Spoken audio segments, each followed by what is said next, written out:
You can be the boss without being the villain. We've got to clear this up. You can do this. You can do this. Being the owner doesn't automatically make you the bad guy. You are not going to be liked every single day, but that's not the goal. It shouldn't be the goal. Respect is the goal. And respect is going to come from consistency. You can hold boundaries.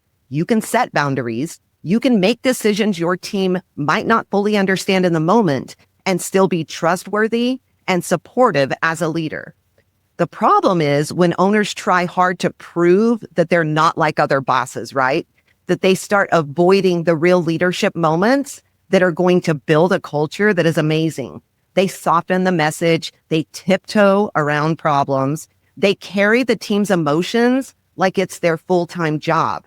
It's not your job. It's not your job. You can be generous and hold people accountable. You can rest and lead well. You can grow and still care deeply.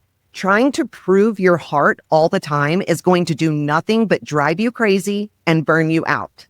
Leading with clarity speaks for itself. Chandra, we've coached so many owners through this exact thing.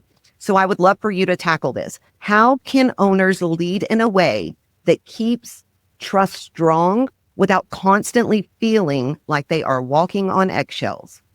I mean, I think when you do have a very clear set of policies or procedures or the way your systems in your business, the way things are going to run, and you communicate that to them very clearly, then they understand what that looks like, what that is. So when you do have to have a hard conversation, or you do have to coach them, or you do have to put kind of reprimand in a way, those boundaries are automatically already there because they already do kind of know. And so you don't have to feel like you're tiptoeing on those eggshells all the time about having those conversations.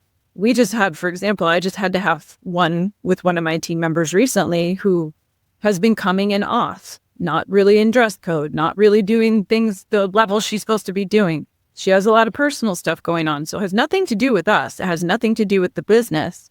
But we can't have her show up like that either way. Like if you have personal stuff or not, you can't come in like that. And so we had to have a really strong conversation about it. And she knows she's not showing up the way she's supposed to show up, right? So when you bring it up, it's not like a big surprise and you don't have to feel afraid to bring it up. They just know like, dang it, like I got caught or whatever. But, we just coached her through it. We said, when you come through these doors, you got to be on. And if you've got stuff at home and you need to vet, you can come in here. We have an office. You come in the office, let it all out, and then leave the door and go back out and be 100% as much as you need to be.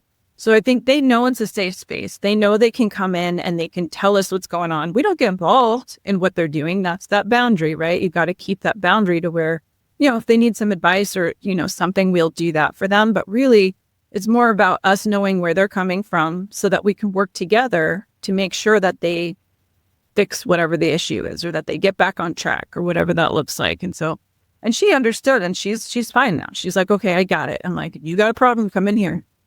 Scream your head off in this pillow. We have a pillow in there. Like, then go back out and perform at the level you need to perform at. So, every now and then you just have to keep them on their toes. But that's part of, I think being a good leader and not just being mean or being too soft. You have to hit those things head on. You have to have something to stand on when you tell them, which is why having those clear, systems and things in your business just make it easy for you to have those conversations.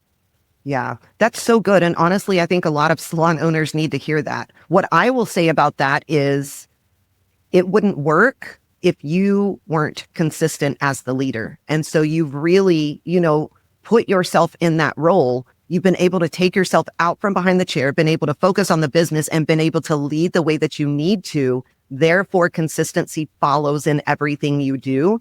And so it makes those conversations a little bit easier to have because none of us have to tiptoe our way through leadership.